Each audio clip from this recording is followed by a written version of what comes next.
दिन रात फोन करबो बैल जो ना तू हमार तोरे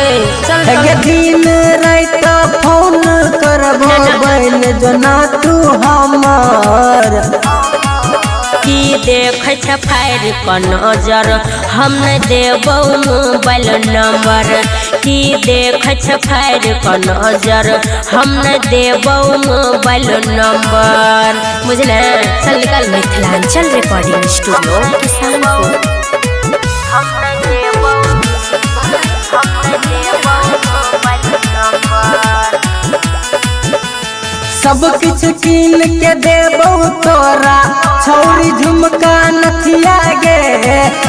या बेसी भाव खाई छ मान ले हमर बतिया गे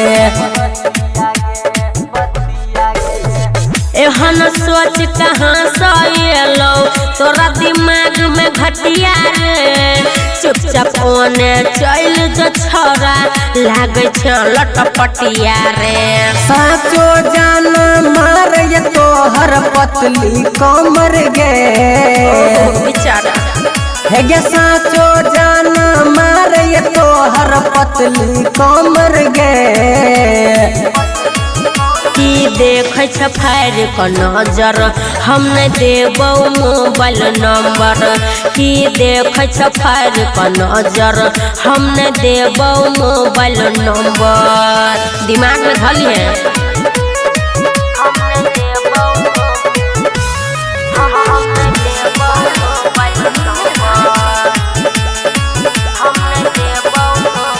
साच कहै छियो रखबौ तोरा बन के दिल के रानी गे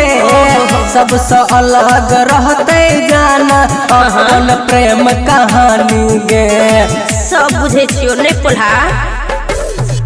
संतोष हाली सूरज नहीं मानबो तो हर बात रे मजा लके छोड़ देबे एक दिन हमर साथ रे हमर तोहर प्रेम कहानी रहते अमर गे हमर तोहर प्रेम कहानी रहते अमर गे सुने की देख फायर का नजर हम न देबो मोबाइल नंबर की देख फायर का नजर हम न देबो mobile number Mithilanchal recording studio Kisanpur.